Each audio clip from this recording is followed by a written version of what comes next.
Mediocrity. That's the Nothing Personal word of the day for Wednesday, November 22nd, 2023. We are the day before Thanksgiving. For many of you, today may be a Friday. For us, it's a Wednesday. Mediocrity. What a terrible word. You never want to be mediocre. Either be really good or really bad. It's the same with your team. You don't want to win 81 games. Terrible to be in the middle. Be rebuilding, be winning. You don't want your product described as mediocre. What do you do with that? It's such an insult to somebody. One of the great cuts of all time, Tom Brady, did an interview with Stephen A. Smith. I don't quite get the whole Tom Brady situation, the fascination with him.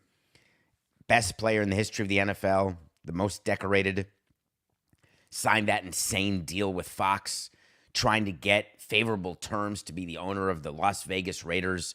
And the other owners are like, hey, we love you, Tom. You've done a great job. We appreciate you. But no, you cannot get 10% of a team undervalued. That would set a bad precedent. Fox paying him $20 million or whatever they're paying him to be an analyst. He's never called a game in his life. But he's trying to get his feet wet, doing a few shows. He's on social media. I still don't know that he'll ever be the number one analyst for Fox. I still love Greg Olson. But in any case, he did Stephen A. Smith's show. And one thing that you're taught in school, in the school of money, you do not ever sully your product. Ever. You lie before you sully. Hey, that guy in AA, that hitter we have, he's so good. We have him as our number 5 ranked prospect. In fact, we have him as a non-prospect who we're about to trade, but we're going to bolster him up to increase his value. That car, you're going to look fine out the door. What a clunker piece of crap. Why would you say the NFL product is mediocre? And yet, he went right to that. I think there's a lot of mediocrity in today's NFL. I don't see the excellence that I saw in the past when I played and was the best player in football. He didn't say the last part, but do you think he was thinking that when his actual quote ended with, I don't see the excellence that I saw in the past? And then he said, I think that coaching isn't as good as it was. True, Belichick was a great coach. Now he's a terrible coach. When a team wins, the coach is great. When a team loses, the coach gets fired. It's always the coach. Can't be the players. Can't be the president.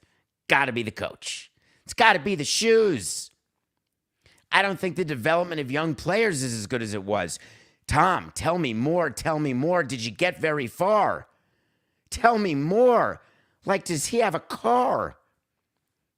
The rules have allowed a lot of bad habits, Tom continued to say. I just think the product, in my opinion, is less than what it's been. Do you think Fox was sitting around and watching this because it went viral, of course, lead story, and they're thinking to themselves, hey, Tom, who wants to call Tom? Fingers on the nose. I'm not calling him. I'm not calling him. I'm not calling him. I'll call Giselle. I'll call Bridget. Not calling Tom. Don't ever do that. And here's a question I have for you, Tom, if you're listening, but I know there's probably not more than a degree if things are bad because it's the day before Thanksgiving, maybe 2 degrees of people listening to this. So if you by chance get to Tom, ask a very, very simple question. Do you recall the rules that were changed in the game because of you? Do you recall the fact that no one can touch a quarterback because they wanted to protect you so much? Because if you got hit, as you should, because you were 100 years old, you'd be in the hospital. As would I. I'm certainly not saying you're not tough. I couldn't get hit once the way you got hit 1,000 times. But the rules changed. Yet you're going into a diatribe about how it was your responsibility as a quarterback not to get an offensive player hurt. It's not upon the defender to not hurt the offensive player. As a matter of fact, it's important for the defender to be able to hit an offensive player. It's my job as the quarterback. He even talked about Ray Lewis. Great call out to Ray Lewis. If you've never watched him play, watch him play. He puts the Lester and Lester Hayes, different position, but same sort of fear. Ronnie Lott, those type of hitters, they hit. And Tom Brady said, hey, you know what? I'm not throwing a ball to a guy if he's going to get hit by Ray Lewis. So if he's in the middle and we're playing the Ravens, I'm just not going to throw it there. That's on me. I'm not sure I quite fully understand. The only thing I know for sure is that when Tom Brady and Aaron Rodgers agree on something, it can't be right. Aaron Rodgers was backing Tom Brady and said the rule changes have created a lot of bad habits. People want to see football be a collision sport. They enjoy the big hits. Do you think that Roger Goodell is thinking about Aaron Rodgers and Tom Brady and saying, wow, our product's mediocre. Wow, we got to change the rules. Aaron wants some more contact. Hold on one second while I suspend Kareem Jackson for 4 games for his hit last weekend against the Vikings. Is there any greater dichotomy between Aaron Rodgers and Tom Brady?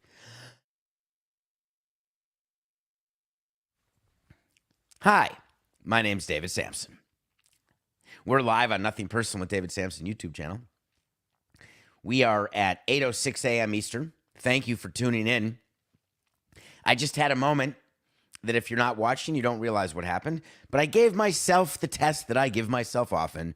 And as it turns out, I have passed. So we move on. Do you think that Roger Goodell agrees with Aaron and Tom and smiles as he fines and suspends Kareem Jackson? Or do you think he looks at Tom and Aaron and says, you two are buffoons? Where do you stand on that? Do you miss the collisions? Of course you do. Fans love that. There's greater penalties in the NHL for fighting, yet that's when you get the most cheers. There's suspensions in the NBA for leaving the bench, yet bench clearing brawls, short of Malice in the Palace, which just had an anniversary. People dig it. 2 things they like. They like the long ball, and they like the chin music. You don't need a lot of focus groups to know that we like train wrecks. We like violence. I don't know why. Is it because there's so much violence around us? Is the violence leaking in as it did in Brazil during the Brazil-Argentina game, where what you see on the field is what you wish you could do in life? Or do you feel when you walk into a stadium that it's somehow walking into a neutral territory where rules don't apply?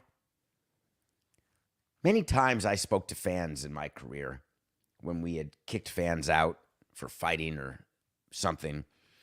Why? Sometimes the answer was money. Sometimes the answer was misunderstanding. He was bothering me.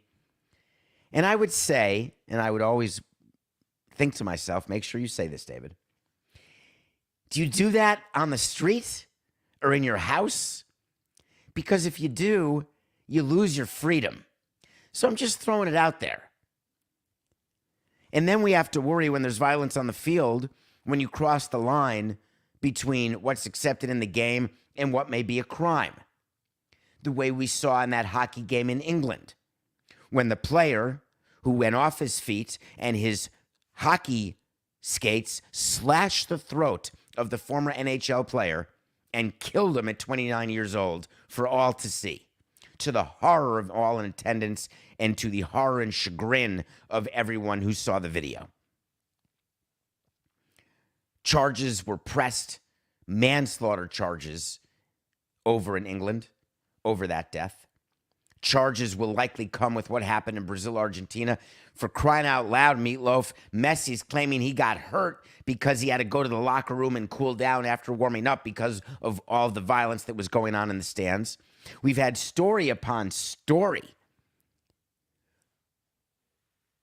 of fan violence around soccer stadiums, team buses. I've regaled you with stories of people shaking our team bus as long as 20 years ago.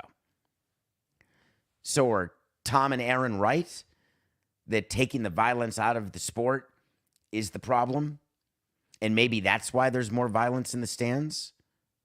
Well, there was just as much violence when there was more violence on the field. The reason why the rules were changed in football was not to curb violence in the stands. It was to curb lawsuits in the courts. The reason why the NBA wanted to curb bench clearing brawls and violence on the court was because of money and sponsorships and franchise valuations. The reason we stopped and have encouraged fewer bench clearing brawls and instituted greater penalties in the sport of baseball is that owners said to the Commissioner Selig, a long time ago, we don't want our players getting hurt because then we have to pay them not to play. Not one time did we have a meeting where we said to ourselves or to anyone in the room, let's do what's right for society. Let's try to take violence out of the sport because let's be good examples. We talk about being good in the community and being good partners and giving out turkeys on Thanksgiving. But not once do we correlate what happens on the field to what happens in society. With whatever banners you want in the end zone, whatever banners you want to put on your field or on your helmets, that correlation cannot exist. And the reason it cannot exist is, what is our power? We are all of free will and free choice. And the fighting that you see in the stands and the violence that you see on TV. You know what, Coca? I just realized. Can you imagine someone liking John Wick? Watching John Wick and saying, hey, you know what? I think it's a great idea. I am good to go. I'm going to go kill everybody. We're off the subject, Coke, and I'm sorry about that, but I'm annoyed and bothered by people who say, I don't want violent video games because it makes my child violent. Your job is to teach your child that's a video game or that's a movie. Oh, we can't see a naked body on TV. God forbid anyone sees that, because then they'd think that there's something not natural about nudity. But don't worry, we're good with guns. The whole thing's very bizarre. Not quite as bizarre as my favorite story of the day. And you ask, why didn't you lead off with this? Because Coca didn't let me. My favorite story of the day happened in Pittsburgh. Mike Tomlin's been the coach of the Steelers. We have complimented the Steelers organization for their continuity. They've had a total of 3 coaches in my lifetime. I may have just made that up. Coco, you're going to have to check that. I believe that Chuck Noll, Bill Cowher, and Mike Tomlin have been the coaches since I was born in 1968. Since 1941, they have not made an in-season change. Think about that. They have not fired a coach, a head coach, since 1941. Now go deeper. They have not fired an assistant coach during the season since 1941. A coordinator, anybody. It's incredible. How do you do that? It was always my first thought to hire and fire 4-6-69. It was always my first thought to fire a coach during midseason when our team wasn't playing well. Easier to fire a third base coach, a hitting coach, a pitching coach than it is to fire your manager. It's a great idea. The Steelers never, until yesterday. Matt Canada is their offensive coordinator, and he's now out of a job. After that amazing 13-10 loss to the Cleveland Browns, and I have not rooted for the Cleveland Browns this hard ever, but ever since Deshaun Watson got hurt, I'm rooting for the Browns to go undefeated and win the Super Bowl. Because while I don't want Haslam to get rewarded, maybe I want them to go to the Super Bowl and then lose. No, I want them to go to the AFC Championship and then lose. I don't want to have to look at the Browns all for the 2 weeks before the Super Bowl. I want Jimmy Haslam and his wife, who decided that signing Deshaun Watson to $230 million was a smart move. I want them to win while cutting checks to a guy who's not doing squat to help them win. It's so important. Anyway, so the Steelers fire their coordinator, and Mike Tomlin would have you believe that it was totally his decision.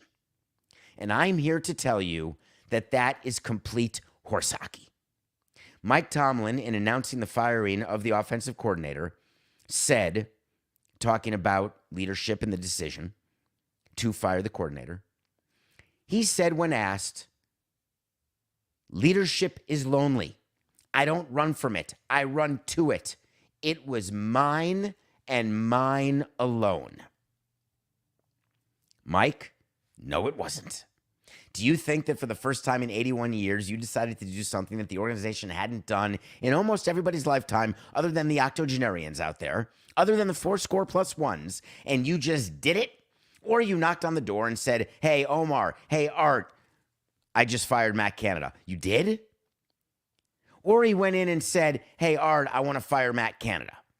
Do you think that that's how it went? Or is it more likely that the owner and the GM, however neutered you may think the GM is, saw the 13-10 loss, saw the fact that Kirby Puckett is so terrible, and that the Steelers are winning even though they're being outgained? Kenny Puckett, Kim Puckett, Pickett, you know who I'm talking about. Do you think that the owner may have said to somebody, I want somebody fired? It's enough. I want to change. I'm not going to fire you, Mike, but right now I want your offensive coordinator. That's what we would do. You go to the manager and say, we're not hitting.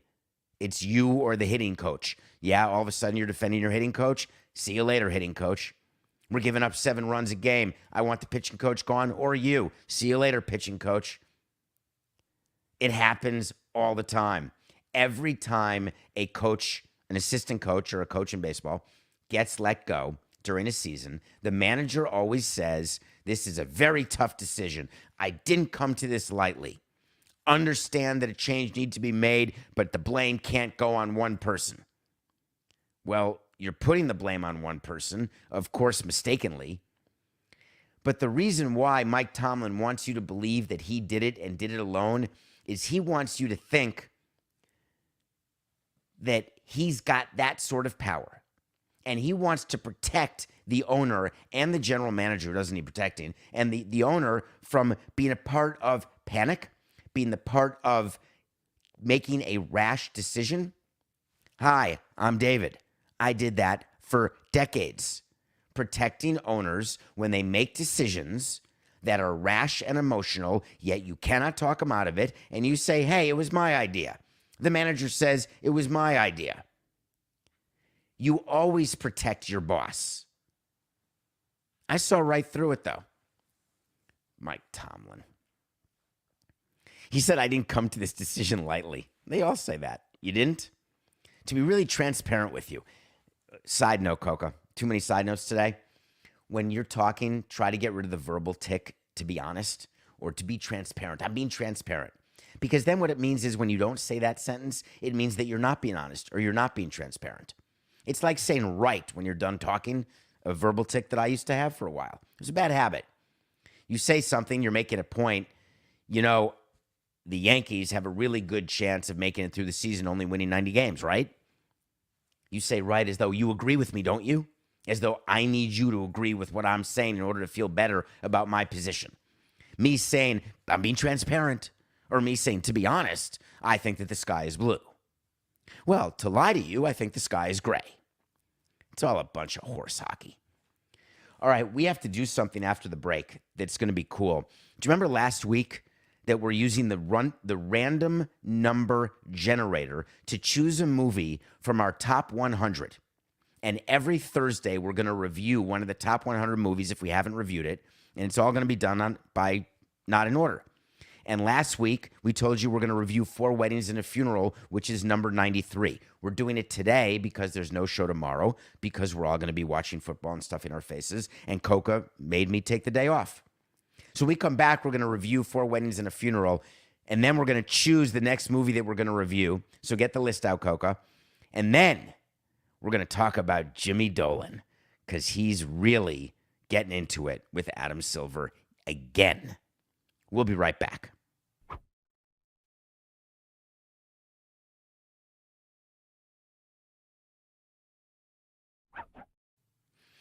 Welcome back to Nothing Personal. It's David Samson, Matthew Coca. Thank you for rating, reviewing, subscribing. Please subscribe on the Nothing Personal with David Samson YouTube channel. 2 places I'd like you to go. Then go to davidsamsonpodcast.com. We have a Black Friday sale, 20% off everything in the store. And if you spend over $100, then you get 30% off your entire order. There are gift cards available. There's great merch. There's hopefully a great experience. If you don't have it, please let us know. You can contact us on that website. All of our content is on that website. Thank you for that. All right, number 93 in my top 100 is a movie called Four Weddings and a Funeral with Hugh Grant and Andy McDowell, as well as fantastic supporting players. It's the same people who brought you Notting Hill, another one of my favorite movies. And it's literally about four weddings and a funeral. And it takes place in England. And it is the journey of people, and Kirsten Scott Thomas is in it as well. It is the journey of people who go to weddings and what happens at those weddings. Now, it may sound like it's not entertaining, but when you have all English people and then you've got an American, Andy McDowell, a beautiful Andy McDowell, who obviously falls for Hugh Grant and obviously is not able to have Hugh Grant at the first wedding, but then eventually has Hugh Grant. But does she? In one of the great rain scenes of all time, they end up figuring out where they are and what they're doing. And so I ask you, when you're looking for a movie that is written well, that feels good, that has good music, and that makes you laugh really hard, and one of the scenes, and coincidentally it may be the funeral, it makes you cry, is that the type of movie that would be in your top 100? Four Weddings and a Funeral is clever, extremely clever, and I like clever. Now, what are we going to do next week? Here we go. I'm doing it live on the air. You can see random number generator from 1 to 100. It's on screen. I am now hitting generate, Coca. Do you have the list out? Generate. 71. That's the new number. What is movie number 71? That is what I'll be reviewing next week. Movie 71 is, oh, yes. So I'm rewatching all these movies. So I rewatched Four Weddings and a Funeral since last week. Inception is number 71. Not a funny coincidence. 4869. A funny coincidence. That means that next week I'll be reviewing 2 Nolan movies because Oppenheimer is now available to stream. So I'll be watching Oppenheimer before next week. And now I'll be watching Inception, which will be our review next Thursday. Four Weddings and a Funeral, number 93. Next week, number 71. Okay, yesterday we did a topic that got attention after we did it. It didn't get a lot of attention before, so I think it's great. And it may even come up live on the Lebitard show in 37 minutes. The whole Knicks-Raptors lawsuit and how we're trying to figure out, will it be arbitration in front of Silver? The Knicks and the NBA are fighting. The Knicks and the Raptors are fighting. News alert, James Dolan fights with everyone. When you fight with everyone, do you ever look inside and say, wow, it may be me? Whoever smelt it, dealt it kind of thing. James Dolan doesn't get along with anyone, including any of his employees. The CFO of the Sphere quit right before a board meeting. He couldn't stand being berated by James Dolan anymore. The Sphere, which was going to open in London, he wanted to build a Las Vegas Sphere in London. The London mayor turned him down yesterday and said, hey, listen, Jimmy, we appreciate it, but it's a little much for London. We'll stick with the London Eye and be good. Stock went down 5%. It's a publicly traded stock. Here's a misconception that will help you at Thanksgiving. When you're talking about the Sphere and the fact, hey, the Sphere goes public. You want to own part of the Sphere? I don't know if you're aware of this, but now you will be. Sphere, S-P-H-R. That stock and its assets, it's not just the Sphere in Vegas. They not only have the Sphere in that bucket, but also all of MSG Networks. That's in the bucket. And several other assets are propping up that stock. But still, it did lose about 5% trading yesterday after London turned down. They'll find a city. I can picture a Sphere, maybe Tokyo. That'd be interesting. Anyways, fighting with everybody. And have you ever been around people who are really spiteful and the expression is cut off your nose to spite your face? It's one of my favorite expressions because who would ever do that? Yet people all the time back themselves into corners during fights, whether it's personal fights or professional fights, and they know they're wrong, but they don't stop. And as a matter of fact, they double down. Have you ever found yourself doing that? I can't say I'm perfect. I've done it for sure. The difference is I'm aware I'm doing it. That doesn't make it better. At least it makes it that I have some level of self-awareness. And then I ask myself, why are you doing this? Is the hope that by doubling down, you'll convince people that you're not wrong and that, in fact, your position the whole time has been right and that they'll come to your side? Or are you delaying the inevitable, like procrastinating being wrong? Maybe that's what double downing is. Hey, man, I'm going to wear this one. I just don't want to wear it today. I'll wear it tomorrow. Maybe that's what it is. So Dolan, who is the king of the D squared, has resigned from all of his committees in the NBA and won't go to owners' meetings anymore. It just got leaked to ESPN. There was a memo that he sent at the end of the summer, at the end of July, right around the trade deadline of MLB. And he said, given all that's occurred lately, I've come to the conclusion that the NBA neither needs nor wants my opinion. We cut live to Adam Silver in the league offices. Hallelujah. Snoopy dance. Hallelujah. Hallelujah. You really got him, Jimmy. They were saying the mourner's cottage. They were so sad, doing a little kiddish. Can you imagine what the commissioner did when he got that memo? He laughed. That's the type of memo where you see in the movies where they drop it on the floor. What is the movie? Oh, Major League. When Corbin Burnson, the third baseman, shows the contract to the manager saying he doesn't have to practice or doesn't have to take ground balls or whatever. And the manager, I want to say his name was Lou Gammons, but I can't remember. I'm bringing out my card right now that I've shown before. My signed Jake Taylor autograph card that I keep in my desk right here. And he took out the contract. And he put it down, unzipped his pants, and peed on it. I think that's what Adam Silver did to the memo. Then Dolan said, you know what? I'm not going to go to owners' meetings anymore. George Steinbrenner did that. Peter Angelos did that. There was a time when Artie Moreno did that, where they tried to show their disgust for the commissioners by not going to meetings. Not because of health, just because they didn't want to waste their time, because they felt as though that would be making a statement. And the commissioner and all of the commissioner's people, all the smart people in those offices, they look at James Dolan and they don't take him seriously at all. None of it. It doesn't mean that they're not going to be fair and that they can't be independent when it comes to an arbitration like he has against the Raptors. It just means that his presence on the committees, it's an eye roll. That's all it is. And then he ended the memo by saying, my hope is that the Knicks will be treated equally and fairly as all other NBA teams. As you know, I am very busy with all my duties at MSG family of companies. I need to apply my time where I can be most productive. Hold on one second. I got to get out something. Hold on. Let me get it out right here. I need to do the same thing. I'm going to apply my time where I can be most productive. I am the Elvis impersonator. James Dolan, with his guitar playing with his bands, what is he talking about? Doesn't have time to go to quarterly owners meetings or is sitting on committees that meet 4 times a year and you have to read 4 emails? Who is he kidding exactly? I don't know. See you later, Jimmy. Nothing personal pick of the day. We are 174 and 169.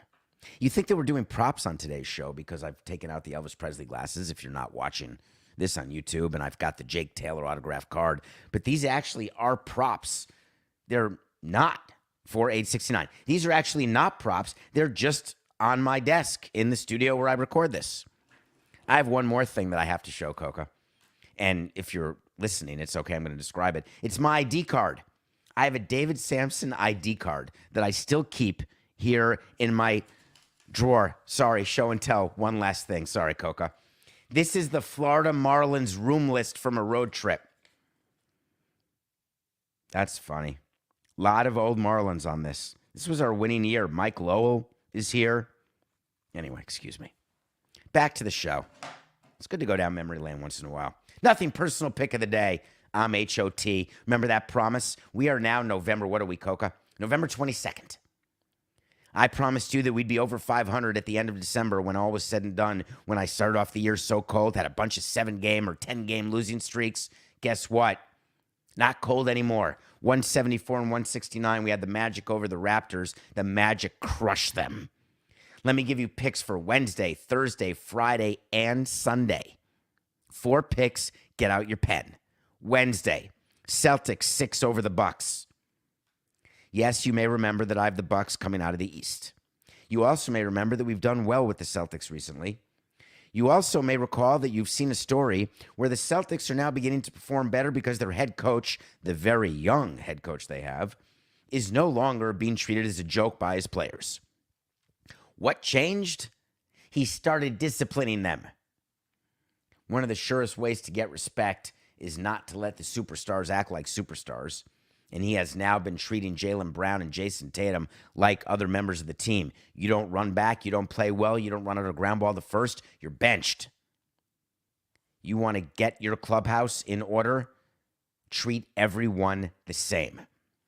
The Celtics are playing well. The Lillard-Giannis experiment is going to work, but not against the Celtics. Celtics 6 over the Bucks. And then we get to football.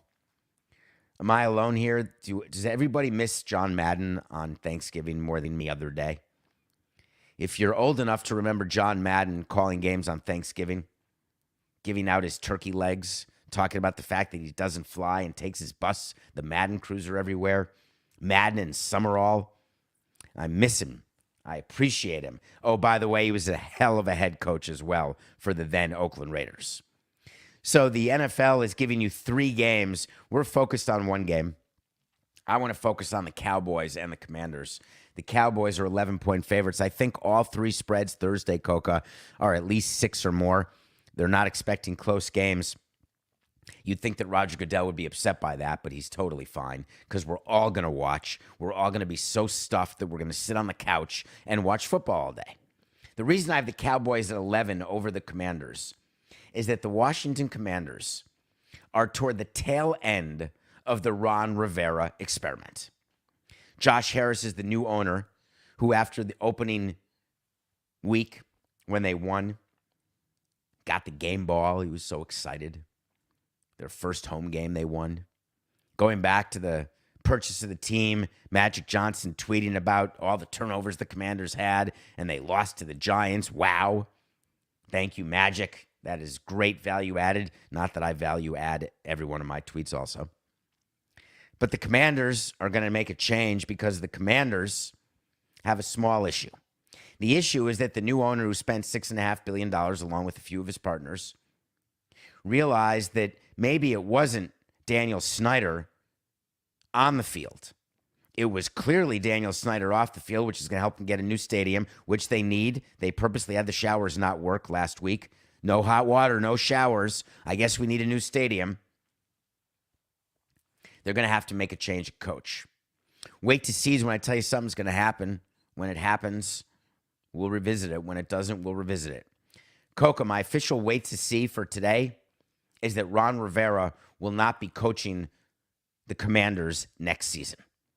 That's how serious I think the Commanders have an issue. And when the Commanders get blown out on Thanksgiving, Josh Harris will get his first taste of Thanksgiving indigestion.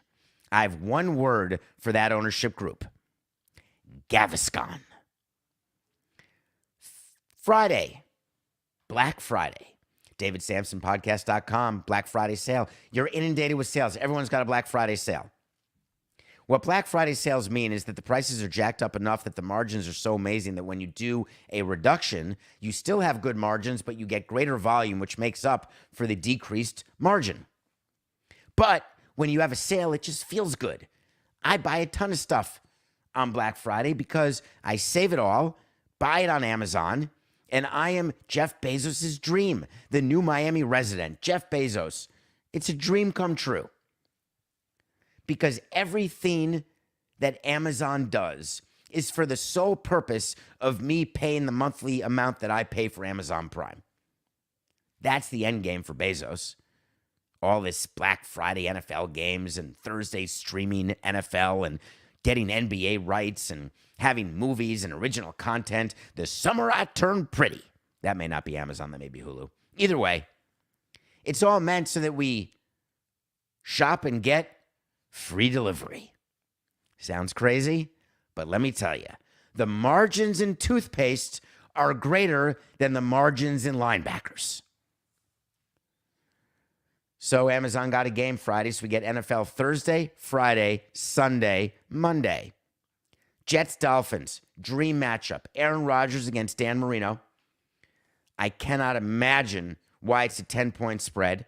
The Jets, one of the best teams in football, expected to win the Super Bowl. The Dolphins, under Dan Marino, having their best offensive season, also expected to win the Super Bowl. How it will be that the same conference will play against each other in the Super Bowl, don't worry about that.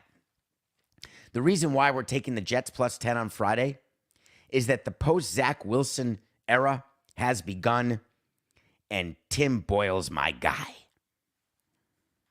You're saying that's the biggest sucker bet of all time. The Dolphins under Tua are so good. Their offense. Is Tyreek Hill playing, by the way, Coca? He had the hand issue. I think he came back in the second half after and had receiving yards of 140 yards or something. I think he's going to have 69,000 receiving yards this year. You'd think the Dolphins will crush the Jets. I'm taking the 10 points. I like the idea of the team rallying around the great quarterback. Maybe like Danny DeVito. I'm getting the name wrong. What's DeVito's first name? Aaron DeVito? Tom DeVito? Clark? Dick? The Giants quarterback, Coca. Tommy DeVito. I think it'll be some DeVito type stuff that'll happen. We're taking the Jets. And then Sunday. Eagles let down after that great victory over Taylor. I view the Bills plus 3.5 versus Eagles as a great bet, especially because the Bills fired their coordinator. And we rode that for a week. We're going to ride it for a second week. So when you speak about changing managers or coaches or firing coordinators, hiring your next manager, your next coach, what you do during the season often, you promote the quarterback's coach to offensive coordinator or the defensive back coach to defense coordinator, whatever you do. Bench coach to manager if you do an in-season firing of your manager. Not too often do you do the Torborg to McKeon, the 0-3 shuffle where you bring in an outsider who comes in and takes your team to the promised land. It can happen. But most often the coach is already there. But then during the offseason, you have to go through a search. The San Diego Padres are a team that we've covered in great detail on this show, and we will continue to. And you may think that I have given you coverage that may not be altogether fair, as I've talked about A.J. Preller and the fact that he has no reason to have a job, and he will not have a job for long.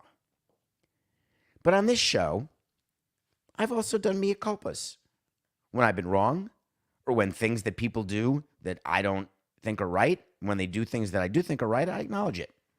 The Padres hired Mike Shildt yesterday. Mike Shildt managed the St. Louis Cardinals, if you haven't heard of him. He was an organizational guy. Mike Shildt's been around the game for decades.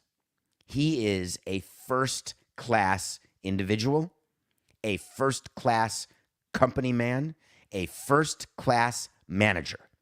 The only negative I have against him is if he gets along with A.J. Preller. It's sort of like players who have Scott Boras as an agent. Like I speak about Jose Fernandez all the time. And I love you, Jose. I'll always love you. I don't understand your choice in agents. But I'm not going to stop being friends with someone because I don't like their taste in women or men. I may disagree, but that's not up to me. I don't go home with them. I don't know exactly what's in their head. I can only comment on what they do. A.J. Preller hiring Mike Shildt, the new controlling owner of the Padres, agreeing to the hiring of Mike Shildt, is the best move the Padres have made. I don't agree with the fact that they let Bob Melvin go. I would have chosen Melvin over Preller in the power struggle.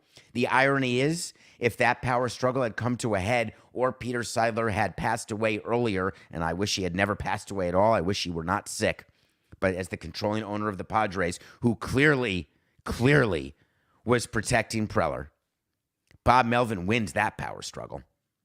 Well, now Mike Shildt is at the helm, and that's bad news for the NL West. And the reason it's bad news is he's going to really help that team. Because Bob Melvin, great. But anybody misbehaves, whether you're Soto or whether you're Tatis, Machado, I don't care who you are, depending on the makeup of the team and the payroll is going to go down, etc. You're not going to do it with Mike Shildt as manager. He will have that clubhouse, and that will help the Padres. A.J. Preller gave a whole statement And I wanted to take 2 minutes before the show ends, and we're going to get to the Yankees in a minute, but I wanted to take 2 minutes. And that is when you hire a manager or when you trade for a player or sign a free agent, you always have a choice. Are we going to do it as a statement? Or are we going to do a full press conference? Are we going to do it as a scrum? You choose from a PR standpoint how you want to release information. Anywhere from a leak on one end of the spectrum to a full-blown bring in the fans, bring in sponsors, red carpet, rent out hotel space, that sort of unveiling press conference. And the choice that an organization makes has meaning.